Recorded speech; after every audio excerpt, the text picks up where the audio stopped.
খাওয়া দাওয়া কমপ্লিট করে আমি জলদি করে তাড়াহুড়ো করে রেডি হচ্ছি, কারণ অনেকটাই লেট হয়ে গেছে। এখন আমি রেডি হচ্ছি কারণ আমি এখন যাব মেয়ের স্কুল। মমিকে তো রেডি করিয়ে দিয়েছি, তারপর আমি নিজে রেডি হচ্ছি।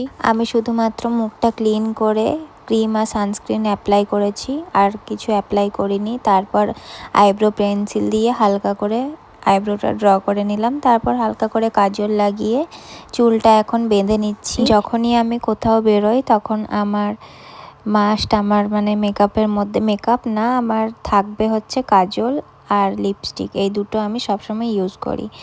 আর এখন চুল বাঁধা হয়ে গেল, তারপর আমি সিঁদুর পরে নিলাম, তারপর লিপস্টিক লাগিয়ে নিচ্ছি। লিপস্টিকের আজকে দুটো শেড ব্যবহার করছি, একটা হচ্ছে লাইট পিঙ্ক আর একটা পার্পেল।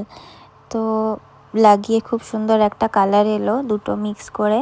তারপর ঠান্ডা ছিল সেহেতু সোয়েটার পরলাম। সোয়েটারটা ব্যাগে নিলেও হতো, কিন্তু ব্যাগে আর জায়গা ছিল না, সেই জন্য একেবারে পরেই নিলাম। তারপর আমি ডিও লাগিয়ে নিচ্ছি, কারণ কোথাও বেরোনোর আগে এটা তো লাগাতেই হবে। তারপর আমার ফেভারিট ঘড়ি আমি পরে নেব সবসময়, যেটা আমি পরে কোথাও বেরোই। আমাকে কেমন লাগছে অবশ্যই কমেন্ট করে জানিও। আর দেখো আমার মেয়েও চলে এসছে, ও রেডি হয়ে গেছে, ওকে কিছুই রেডি করায়নি, স্কুল থেকে রেডি হবে।